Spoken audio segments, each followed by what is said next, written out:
Seguimos com mais informações porque o ministro da Fazenda, Fernando Haddad, ele prometeu entregar ainda nesta semana ao presidente Lula a medida provisória dos carros populares. Então, para a gente entender o verdadeiro impacto dessa proposta, nós vamos conversar a partir de agora com o Samuel Pessoa. Ele é pesquisador associado da FGV IBRE, a quem agradecemos demais pela participação. Samuel, seja muito bem-vindo à Jovem Pan News. Boa noite, é um prazer estar com vocês.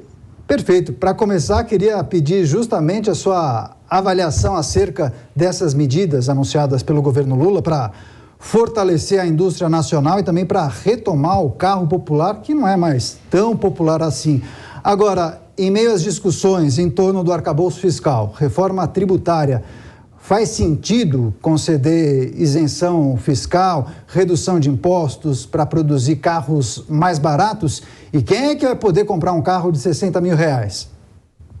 Não faz nenhum sentido, né? Quer dizer, essa medida não é uma medida para a indústria. A indústria automobilística brasileira não irá resolver os problemas dela reduzindo 10 mil reais no preço de um carro de um bem que custa 70 mil reais. Essa é uma medida populista para uma tentativa do governo Lula de aumentar sua popularidade na classe média, que foi um grupo da sociedade que não votou a favor do presidente na última eleição. Me parece que essa é o esforço, é um esforço de reconquistar uma certa classe média para o seu eleitorado. Então, eu vejo uma medida populista, não vejo uma medida de desenvolvimento econômico.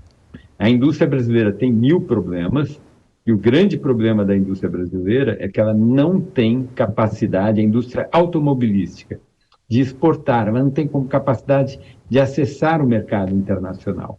Como ela não acessa o mercado internacional, a escala no Brasil é relativamente pequena, o carro é pouco eficiente, a produção, ele custa pouco, muito, como produz pouco, fica caro demais, né? Então, o esforço, a política pública, ela tem que visar integrar a indústria automobilística brasileira nas cadeias globais de valor da indústria automobilística mundial, de sorte que o carro brasileiro consiga acessar o mercado internacional e a gente resolva esse problema de escala. Veja bem que coisa esquisita, a gente não consegue exportar carro, mas a gente exporta avião. Ora, a gente exporta avião porque o nosso avião é bom. Ora, se a gente consegue fazer avião, por que a gente não consegue pensar uma política pública para que nós consigamos ter uma indústria automobilística tão integrada com o resto do mundo quanto a indústria aeronáutica? Pessoa, pensando num curto prazo, num prazo o mais urgente, eu entendo pela resposta do senhor que fomentar a exportação desse setor seria fundamental justamente para diminuir a ociosidade da indústria automobilística nacional, que é um dos argumentos que foram usados pelo governo federal para anunciar esse pacote de medidas com cortes em impostos para tentar fomentar essa indústria brasileira. E, inclusive, o ministro da Fazenda, Fernando Haddad, disse que é uma medida transitória. O vice, o Alckmin, já havia dito na semana passada que era uma medida pontual, não seria uma política permanente, enquanto não se inicia um início de queda no ciclo da taxa básica de juros. Pensando nessa possibilidade, Pessoa, de talvez o fomento a uma indústria nacional voltada para a exportação ser uma política mais de longo prazo, pensando talvez em algo que surtisse um efeito imediato, não seria uma política positiva para os próximos meses, por exemplo? Não surtiria nenhum tipo de efeito positivo? Não me parece que esse é o problema da indústria, né? Vai aumentar um pouquinho a produção, mas também não vai ter um impacto tão grande, não vai resolver os problemas. Eu entendo que, se nós conseguirmos reduzir as taxas de juros, e para isso o processo inflacionário tem que virar, isso vai ser bom, melhora as condições de financiamento, aí a demanda doméstica aumenta, e isso reduz a ociosidade da indústria. Mas essas medidas... Gente, nós tivemos lá no período anterior do governo Lula o programa Inovar Alto. Ele deu errado. Depois nós tivemos o programa Rota 2030, que também deu errado. E é uma indústria que está instalada no Brasil há 70 anos e o tempo todo a gente está tentando fazer alguma coisa para ela sobreviver. Acho que a gente está errando. Então, não me parece que é um esparadrapo. Evidentemente, a indústria fica feliz, mas não vai resolver o problema. Quando passar o prazo, vai vir a mesma ladainha, dizer que tem que expandir o prazo, porque não deu certo, e a gente vai ficar nessa história mais algumas décadas. Pois é, agora, Samuel, em relação a esse desejo do governo de ajudar nesse processo de reindustrialização, dá para pensar em uma alternativa que seja diferente dessa de oferecer crédito subsidiado, algo que já foi feito em outras administrações do PT, para além da necessidade de crédito e dinheiro, recursos por parte das indústrias, dá para pensar em um grande projeto para ajudar de que forma? A primeira coisa é que a gente tem que se convencer que se a gente repete as políticas, os resultados vão ser os mesmos. Então, essa política de subsídio, ela nunca deu certo.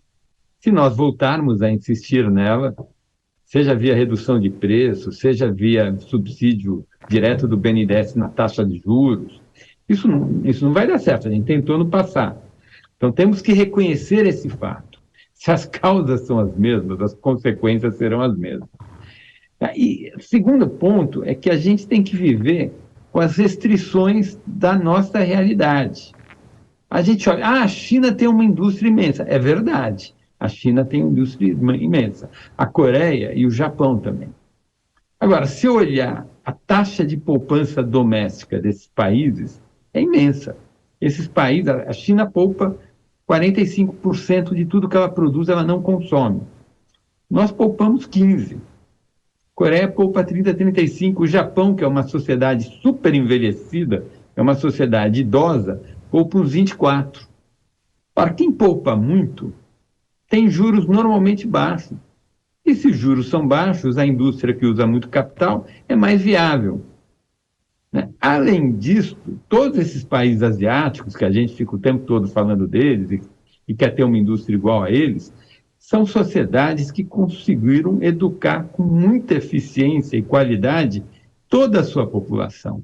A força de trabalho nesses países asiáticos é muito escolarizada com altíssima qualidade.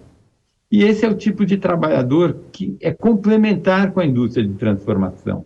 Nós temos um problema sério de qualidade da mão de obra em todos os níveis de escolaridade. Então, nós precisamos reconhecer que a indústria brasileira ela vai ter sempre problemas, porque as características estruturais da economia brasileira não são muito favoráveis à indústria. Agora, tem coisas muito importantes que podem ser feitas. Por exemplo, o ministro Fernando Haddad está se esforçando muito para aprovar a reforma dos impostos indiretos. Ora, se essa reforma tributária dos impostos indiretos for aprovada, a indústria brasileira vai ser o setor mais beneficiado e justamente porque a estrutura tributária, a complexidade, pesa principalmente sobre a indústria de transformação. Não só a enorme complexidade, com custo de conformidade, pagar imposto é super difícil, mas uma quantidade gigantesca de litígio, que afeta desproporcionalmente a indústria de transformação. Também a indústria de transformação paga os impostos mais altos, e não é justo que bens paguem impostos maiores que serviços e agropecuária. Então, também tem alíquotas que precisam ser rebalanceadas.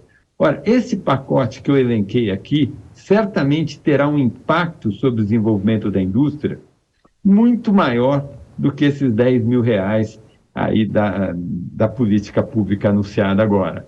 E eu acho que essa deveria ser a prioridade. Tanto o vice-presidente Geraldo Alckmin como o ministro Fernando Haddad, eles têm que priorizar, aprovar a reforma tributária, rebalancear as tarifas, as alíquotas de impostos, tirar sobre a indústria esse peso imenso que ela carrega nas costas de uma estrutura tributária muito complexa e muito pesada sobre ela. Agora, Samuel, falando em reforma tributária, uma discussão muito importante, mais uma vez, não vai acontecer no contexto da reforma, que é a revisão dos chamados gastos tributários. Paulo Guedes, ministro da Economia, ex-ministro da Economia, já defendia que era necessário se fazer essa revisão. O próprio ministro Fernando Haddad também defende que é necessário, mas diante da complexidade dessa discussão, isso não deve ser discutido agora no contexto da reforma tributária. Só para quem está nos acompanhando, gastos tributários são aqueles gastos indiretos, quando o governo concede benefícios, isenções fiscais e deixa de arrecadar. Então, são considerados gastos mais indiretos. Em que momento, Samuel, e qual governo vai ter a audácia de revisar esses gastos tributários? Só para esse ano, 2023, o orçamento prevê um gasto de mais de 450 bilhões de reais. É uma dificuldade, né? Porque, assim, em cada gasto tributário tem um grupo da sociedade que se beneficia dele. E esse grupo consegue fazer muita pressão no orçamento. Então, a menos que haja uma conscientização coletiva da sociedade como um todo, é muito difícil fazer frente a isso. Né? Por exemplo, os dois gastos tributários maiores, os dois primeiros da lista, são a Zona Franca de Manaus e o regime tributário especial do Simples. Ora, esses dois temas são vedados no Congresso Nacional. Ora, para discutir gasto tributário, eu não posso discutir Zona Franca de Manaus e Simples. Desses 400 e pouco, acho que uns 200 já foi, não posso mexer. Aí, o que mais que tem gasto tributário? Tem desconto para a classe média de gastos com saúde no imposto de renda da pessoa jurídica e com escovas. Ora, vai mexer nisso. Dizer que a gente tem SUS, todo brasileiro tem acesso ao SUS. Agora, se você quiser ter acesso a um serviço de saúde de melhor qualidade, isso não te dá direito a reduzir o seu imposto de renda. Vai ser um problema no Congresso Nacional, não sei. E assim sucessivamente. Quando a gente olha item a item, cada item tem lá a sua justificativa e tem pessoas e grupos da sociedade organizados que vão brigar para manter aquele privilégio, aquele benefício. Então é difícil mesmo. Tá certo. O projeto do governo para baratear o preço dos carros populares, também a situação da indústria no país. Além disso, as perspectivas para a reforma tributária em destaque nessa entrevista com Samuel Pessoa. Ele é pesquisador associado do FGV IBRE, a quem agradecemos mais uma vez pela participação. Samuel, boa noite e volte mais vezes. Boa noite. Prazer estar com você.